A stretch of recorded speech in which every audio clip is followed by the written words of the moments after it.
لقد جاءت رسلنا ربنا بالحق ثم الصلاة والسلام على سيد عصر ما في الوجود في سر الله منتهي دائرة الوجود لواء الحمد والمقام المحمود جد الحسن والحسين أبي القاسم محمد صلى الله اللهم صل على محمد وآل محمد وعلى أولاد الطيبين الطاهرين المعصومين المخدومين المظلومين ولعنة الله على أعدائهم أجمعين من يومنا هذا إلى قيام يوم الدين. أما بعد فقد قال الله في كتابه المجيد والفرقان الحميد وقوله الحق وهو أصدق الصادقين. بسم الله الرحمن الرحيم.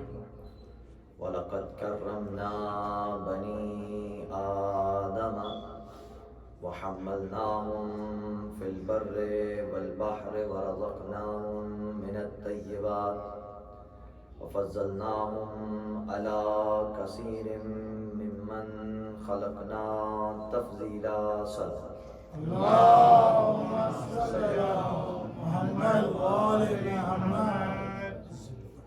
قابل قدر برادران سید الشہداء اور پرصدران امام مظلوم کربلا متفیل جہاد معصومین علیہ السلام اور خصوصاً معصوم عالم حضرت بطول بنت رسول جناب سیدہ سلام اللہ علیہا اللهم صل على محمد وآل محمد. الزہرا کی جانب سے منعقدہ اس عشر محرم الحرام کی آج 10ویں مجلس ہے. انسان اور امام کے عنوان سے ہماری گفتگو جاری تھی کہ جس کے سرنامہ کلام کے طور پہ میں نے سورہ بنی اسرائیل کی آیت نمبر 70 میں تلاوت کا شرف حاصل کیا، جس میں خالق کائنات انتہائی وضاحت اور صراحت کے ساتھ اول اس انسان کو اس کی عزت اور اہمیت کی طرف آگاہ کر رہا ہے کہ ہم نے اس انسان کو انتہائی صاحب عزت بنا کر بھیجا. ہم نے اس انسان کو سہولتیں عطا کی، ہم نے اس انسان کو رزق طیب عطا کیا. یعنی جب اس انسان کو اس کی عزت سے، اس کی سہولتوں سے آگاہ کر دیا گیا تو فوراً اعلان ہوا یوم ندعو کل اناس بامامہم، ہم بروز محشر اس انسان کو اس کے امام کے ساتھ بلائیں گے. عزیزو، انسان جو کام کرتا ہے اپنی عزت کمانے کے لیے کرتا ہے، اور جب اللہ اس انسان کو اس دنیا میں کوئی مقام دے، کوئی سٹیٹس دے، کوئی بھی عارضی یہ دنیا ہے، اس میں کوئی بھی مقام اس انسان کو مل جائے، کوئی ایس پی ہو جائے، کوئی آر پی او ہو جائے، کوئی ڈی پی او ہو جائے، کوئی منسٹر ہو جائے، ایم پی ایم این اے، عارضی دنیا کا کوئی بھی سٹیٹس، کوئی ڈاکٹر ہو جائے، کوئی بھی آپ مقام اپنے ذہن میں رکھ لیجئے کہ جب وہ اسی مقام پر پہنچ جائے، کوئی اس دنیاوی عہدے کو حاصل کر لے، تو ہر انسان کی ایک طبیعت ہے کہ وہ کوشش کرتا ہے کہ وہ جتنا زیادہ ہو سکے اپنے سٹیٹس کو مینٹین رکھنے کی کوشش کرے. اور جب اپنے سٹیٹس کو مینٹین کرنے میں آتا ہے تو اس کی کوشش ہوتی ہے کہ اس کی جو سواری ہے، جو گاڑی ہے، وہ اس کی عزت کے مطابق ہو، اس کے سٹیٹس کے مطابق ہو، اس کے وقار کے مطابق ہو. وہ جس گھر میں رہے وہ گھر جو ہو اس کے وقار کے مطابق ہو، اس کے سٹیٹس کے مطابق ہو.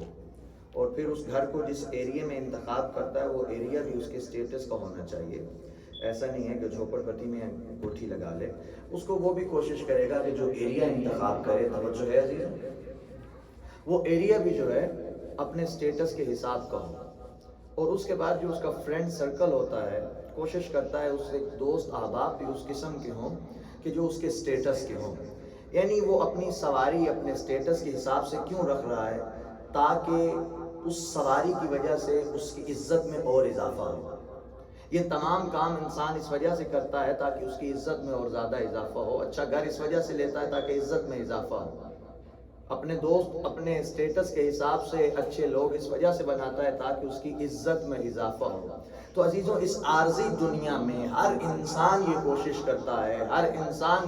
کرتا ہے کہ اس کی عزت میں اضافہ ہو۔ اس کی ہر وقت ہمہ وقت یہ کوشش ہے کہ کسی طریقے سے اس انسان کی عزت میں اضافہ ہو، یعنی انسان ہر وقت اپنی عزت کے اضافے کے چکر میں رہتا ہے۔ تو میں اس انسان سے کہنا چاہتا ہوں، اس دنیا میں تو تمہیں اپنی عزت کی اتنی فکر ہے تو کم از کم امام بھی ایسا بناؤ کہ جو عزت میں اضافے کا سبب بنے۔ نعرہ حیدری یا علی۔ انسان کا امام بھی شاہ جی وہ ہونا چاہیے کہ جو اس کی عزت کا اضافہ کا سبب بنے۔ امام ایسا نہیں ہونا چاہیے جو اسے ذلیل کر رہا ہے۔ اس وجہ سے انسان کو یہیں پہ فکر کرنی ہے کہ اپنے ہر معاملے کے لیے، اپنے پیسے کے لیے، جاب کے لیے، اسٹیٹس کے لیے، ہر کام کے لیے سٹرگل یہاں پہ کر رہا ہے تو اپنے امام کے لیے کتنی سٹرگل کر رہا ہے، اپنے امام کو پانے کے لیے کتنی سٹرگل کر رہا ہے، اپنے امام کی معرفت حاصل کرنے کے لیے کتنی سٹرگل کر رہا ہے کہ مجھے کس امام کے پیچھے جانا چاہیے۔ آیا بروز قیامت اس امام کے پیچھے جاؤں جو مجھ سے بھی کم تر ہے، یا اس امام کے ساتھ جاؤں جو معصوم ہے، کہ جس کے ساتھ جانے سے میری عزت میں اضافہ ہوگا، جو خود معصوم ہے، جو جنت میں جا رہا ہوگا۔ عزیزان گرامی، ہر انسان کی یہ کوشش ہے کہ وہ اس انسان کا، اس امام کا انتخاب کرے جو بروز قیامت اس کی عزت میں اضافے کا سبب بنے۔ ایک صلوات کا سہارا دیجیے۔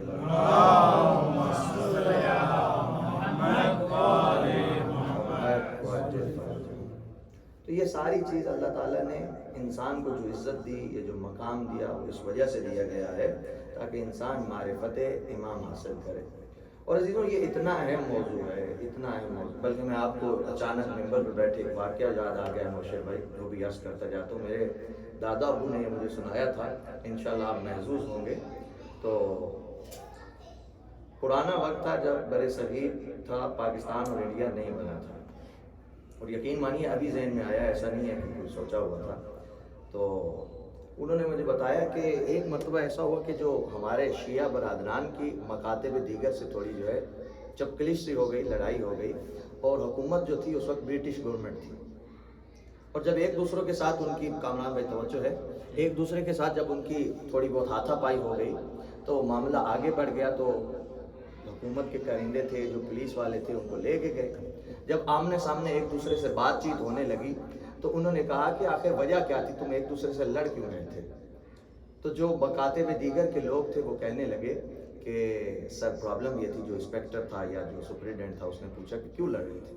اس نے کہا سر پرابلم یہ تھی کہ یہ جو شیعہ ہیں نا، یہ بڑے خراب آدمی ہیں۔ انہوں نے کہا کیسے؟ کہا یہ ہمارے پیروں کو برا بھلا کہتے ہیں۔ کیا کرتے ہیں؟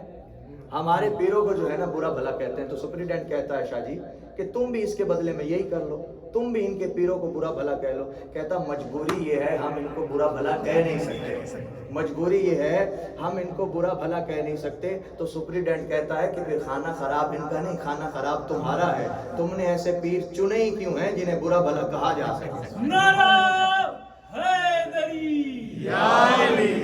تو پھر کھانا خراب تمہارا ہے، تم نے انتخاب ہی ایسے نامرادوں کا کیوں کیا ہے کہ جنہیں جو ہے برا بھلا کہا جا سکے۔ شکر الحمدللہ، اللہ کے لاکھ احسان ہیں کہ اس نے ہمیں ایسے امام دیے ہیں کہ ہم جو ہے ہر جگہ پہ سینہ تان کے کہہ سکتے ہیں کہ ہمارے آقا کا نام امام علی ہے، ہمارے مولا کا نام امام حسین ہے۔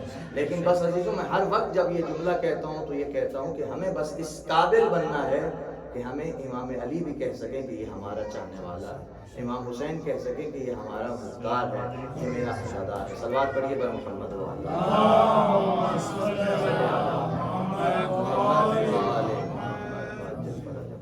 سورہ بقرہ کی آیت نمبر 134 میں، بلکہ 124 میں ارشاد ربانی ہو رہا ہے، وَإِذِ ابْتَلَىٰ إِبْرَاهِيمَ رَبَّهُ بِكَلِمَاتٍ فَأَتَمَّهُنَّ قَالَ إِنِّي جَاعِلُكَ لِلنَّاسِ إِمَامًا قَالَ وَمِن ذُرِّيَّتِي قَالَ لَا يَنَالُ عَهْدِ الظَّالِمِينَ۔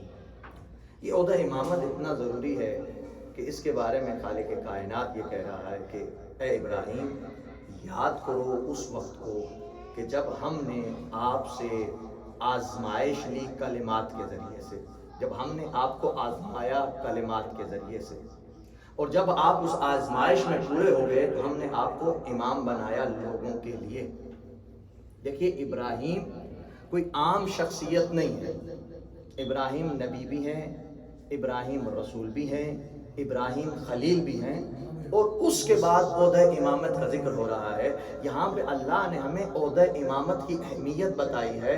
پورے قرآن میں اللہ نے اس طرح سے نہ عہدہ نبوت کا اعلان کیا، نہ عہدہ رسالت کا اعلان کیا، اور کسی عہدے کا اس طرح سے اعلان نہیں کیا جس طرح سے عہدہ امامت کا اعلان کیا۔ جناب ابراہیم سے کہا گیا کہ ہم نے آپ کو نبوت بھی دی، امامت بھی دی، لیکن جب ہم نے امامت دی اس سے پہلے آپ کو آزمایا کلمات کے ذریعے سے۔ کیسے آزمایا حضرت ابراہیم کو؟ کہ حضرت ابراہیم علیہ السلام ایک مرتبہ صحرا میں بکریاں چرا رہے تھے، اور ایک طرف سے تسبیح کی آواز آئی، سبوح قدوس ورب الملائکۃ والروح۔ اب ابراہیم بہت عبادت گزار تھے، ابراہیم عاشق خدا تھے۔ جب انہوں نے یہ تسبیح سنی کامران بھائی، تو وہ جو ہے بہت زیادہ جو ہے ان کو مزہ آیا۔ انہوں نے کہا کون ہے جو مجھ سے بھی زیادہ خدا کی پیاری تسبیح کر رہا ہے؟ اتنی پیاری آواز میں تسبیح کرنے والا کون ہے؟ اب ابراہیم آگے پیچھے دیکھتے ہیں یہ کہاں سے آواز آ رہی ہے۔ توجہ عزیزوں، کہاں سے آواز آ رہی ہے؟ جب دیکھا کہ سامنے کوئی نہیں مل رہا، ایک مرتبہ ابراہیم نے کہا یہ تسبیح بیان کرنے والا کون ہے؟ آیا تسبیح بیان دوبارہ کرے گا؟ کون ہے جو مجھ سے بھی اچھے انداز میں خدا کی حمد و ثنا کر رہا ہے؟ سبوح و قدوس و رب الملائکۃ والروح۔ ایک مرتبہ آواز آئی، ابراہیم دوبارہ تسبیح سننا چاہتے ہو تو ہمیں کیا ملے گا؟ امانت کیا دو گے؟ انہوں نے کہا کہ جو میں بکریاں چرا رہا ہوں اس میں سے آدھا حصہ تم لے لینا۔ توجہ ہے، عاشق خدا کیا کہہ رہا ہے کہ تم اس میں سے آدھا مال تم لے لینا، لیکن تم مجھے ذکر خدا سنا دو، تم مجھے ذکر خدا سنا دو۔ عزیزوں پھر تسبیح پڑھی گئی، سبوح و قدوس و رب الملائکۃ والروح۔ لیکن ابراہیم کا عشق تو بڑھتا جا رہا ہے۔ ابراہیم کہتا ہے اتنی پیاری آواز، میں نے اس سے پہلے اتنی خوبصورت آواز میں تسبیح نہیں سنی، کیا تم دوبارہ تلاوت کرو گے؟ کہا ابراہیم اب کیا دو گے؟ ابراہیم نے کہا جتنا میرے پاس مال ہے نا یہ سارا تم لے لینا۔ پھر تسبیح پڑھی گئی، سبوح و قدوس و رب الملائکۃ والروح۔ تمام تسبیحاں اللہ کے لیے، تمام پاکیزگی اللہ کے لیے، جو رب ہے ملائکہ کا، جو رب ہے روح کا، جو رب ہے کائنات کا۔ جب دوبارہ تسبیح پڑھی گئی اب ابراہیم کی محبت اور بڑھ رہی ہے۔ دیکھیے عزیزوں ابراہیم اس ہستی کا نام ہے جو اپنا سب کچھ تسبیح سننے کے لیے دے رہا ہے۔ جیسے ہم یہاں پہ آئے بیٹھے ہیں، کس وجہ سے آئے بیٹھے ہیں؟ امام حسین کے عشق میں آئے بیٹھے ہیں۔ امام حسین کا عشق ہمیں یہاں پہ لایا ہے۔ آج یہ جو ہم عزاداری امام حسین میں آتے ہیں، امام حسین کا غم منانے آتے ہیں، یا امام کے نام پہ یہ رزق دیتے ہیں، یہ جو نیازیں دیتے ہیں، اس کی وجہ کیا ہے؟ یہ عشق حسین ہمیں یہاں لاتا ہے۔ عشق حسین ہمیں کیوں لاتا ہے؟ کیونکہ امام حسین کا احسان ہے پوری انسانیت کے۔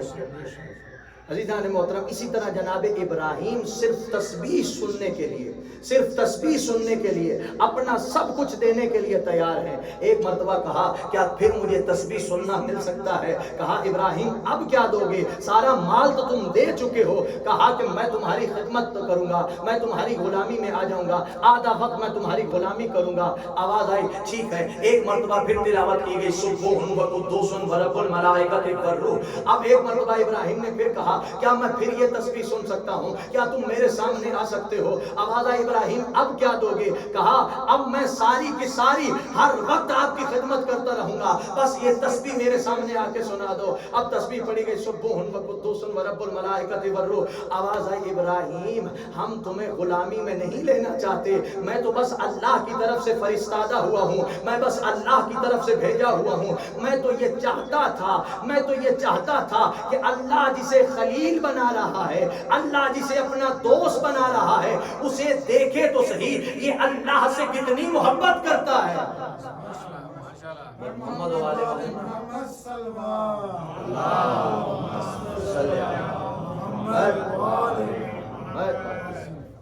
اللہ تو یہ چاہتا تھا کہ جسے خلیل بنایا جا رہا ہے اسے دیکھا تو جائے کہ یہ خدا سے محبت کتنی کرتا ہے، خدا سے اس کو ذکر الہی سے محبت کتنی ہے۔ عزیزوں جب